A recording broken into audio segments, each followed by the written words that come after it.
Is your career where you want it to be, or do you feel like there's room for improvement? In this week's podcast, we're going to explore how to take stock, manage the stress and anxiety of career gaps, and find simple steps to move forward. Hey everyone, I'm Laverne McKinnon, and welcome to the Moonshot Mentor Podcast.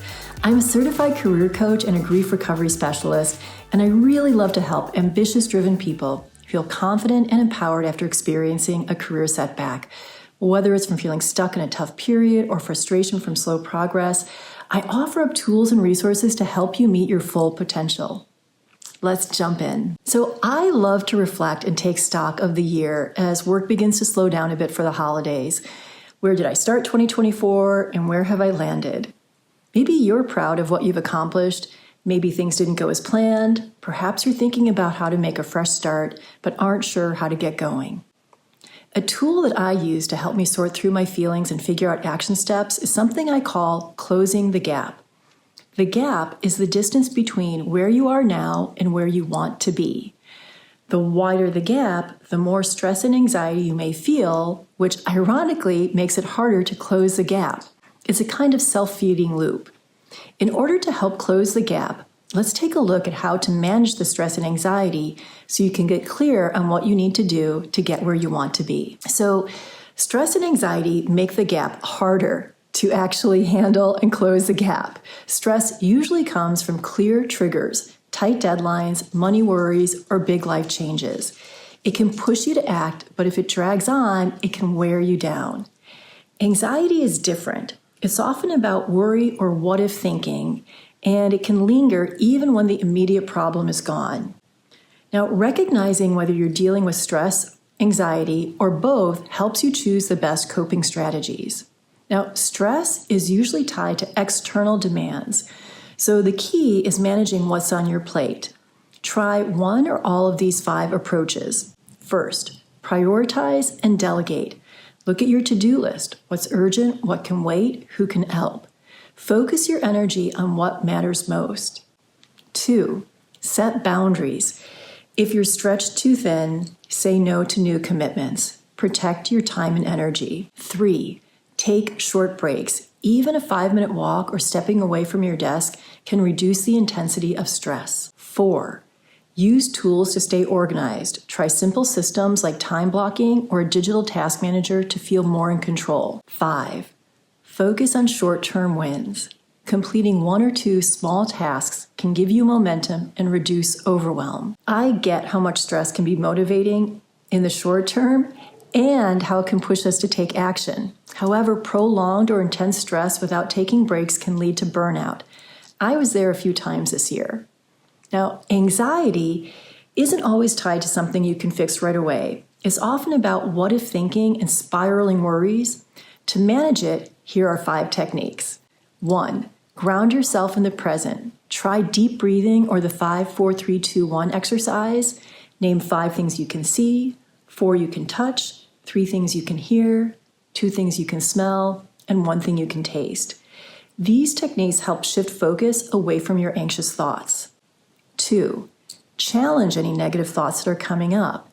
When what-if scenarios pop up, ask yourself, is this realistic? Or what's the worst thing that could happen and how would I handle it? 3, limit overthinking time. So I set a timer for 10 minutes and I allow myself to reflect on my worries and then move on. Dwelling too long actually feeds anxiety. 4, move your body. Exercise helps calm your mind by reducing cortisol and releasing endorphins. Even a 10-minute stretch can help. And then 5, seek reassurance wisely. Anxiety often seeks validation, so instead of spiraling alone or talking to a friend who just feeds your anxiety, talk it out with a trusted friend or mentor who can give you a balanced perspective. Lately, I've been waking up at like 3 or 4 o'clock in the morning, unable to go back to sleep. I keep thinking about new ideas and strategies to build my subscriber base for my blog and my podcast, and then I start worrying that I don't have enough bandwidth to execute them properly. So to combat this, I look to get reassurance and find a mentor. So I found and signed up for Sarah Faye's Writers at Work Substack to help me hit my audience goals. So what's in the gap besides stress and anxiety? It can be a lot, but I've broken it down into 11 possible sources to help you assess how to close the gap. So, there could be a lack of skill. You may be missing specific skills needed to achieve your goal. These could be technical abilities, soft skills like communication, or other competencies that you haven't quite developed yet. Lack of resources. This could mean limited time, money, or support. Resources are so essential for taking action, and without them, even the best plans can stall. Lack of knowledge. Sometimes it's simply a matter of not knowing enough about a particular field, path, or process. Research and learning can help bridge this gap. Like, I don't know enough about how Substack operates, but I'm learning from Sarah Fay. Lack of experience. Experience can give you confidence and insight, and a lack of it can make new goals feel overwhelming. Gaining relevant experience, even through small projects, can be a good way to build towards your goal. Lack of mentorship. A mentor can provide guidance, feedback, and encouragement. Without someone to show you the ropes, it can be challenging to navigate new territory. Lack of executive function. This includes skills like planning, organization, and time management.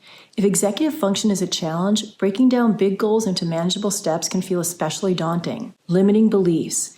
These are deeply held beliefs that limit what you think is possible for you. For example, thinking, "I'm not good enough," can prevent you from exploring new possibilities and opportunities. Mistaken beliefs.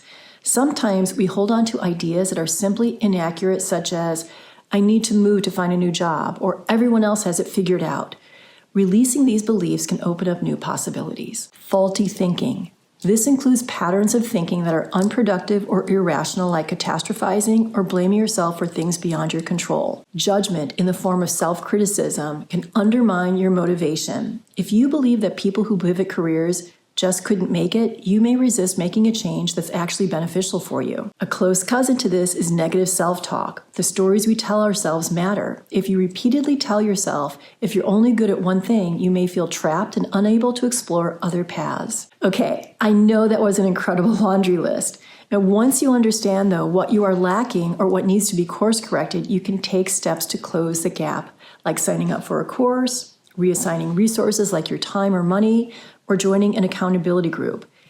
The opportunities are endless to close the gap. Now, I want to try to bring this concept to life through a real life example. I'm going to tell you about my client, Bob, who is a successful actor who is booking guest roles all the time on TV series. However, he hasn't achieved his goal of landing a recurring or series regular role.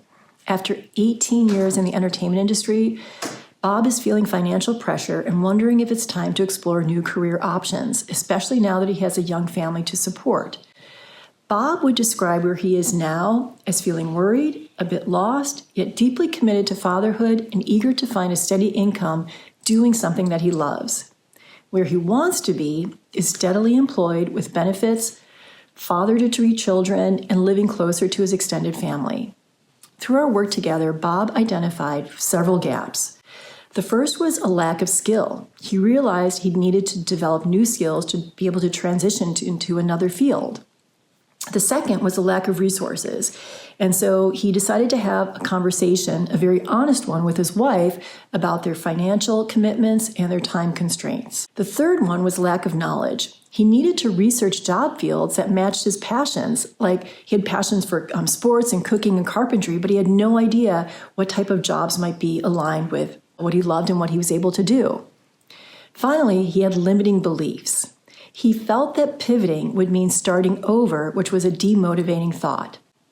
Now, as Bob started addressing each of these gaps, he felt his stress begin to lessen because there were tangible actions that he could take that were within his control that would help ground him and help him move forward. For example, after speaking to friends who had pivoted out of acting, he began to realize that change didn't have to mean failure.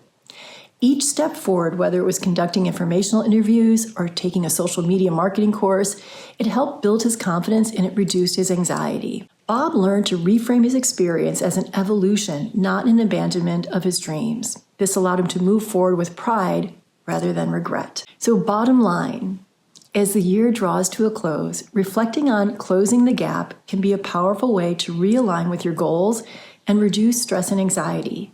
By identifying where you are and where you want to be, you can approach the new year with clarity and intention. Remember, Closing the gap is a gradual process. Start with small, achievable steps. Assess your current reality, recognize the specific gaps, and address them one by one. Each completed step brings you closer to your desired outcome and strengthens your resilience. If you're feeling overwhelmed, know that support is available. A coach, mentor, or a therapist can help guide you along the way, offering really valuable insights and encouragement.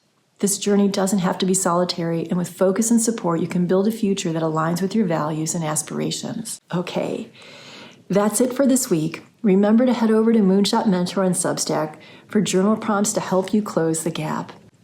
Next week, I'm going to take a look at rest during the holidays and how much pressure there is to do it all. And I'm going to explain why rest is not a luxury or a reward, but an ethical responsibility. It helps you show up for those you care about. Visit me at moonshotmentor.com where you can find links to all of my social and how to work with me. I've got groups that are starting up in January, so check those out. And a very big thank you to Lynn Chen for the video and audio editing. You can find her on social at Ms. Lynn Chen. And thank you so much for tuning in. I really do look forward to seeing you next week.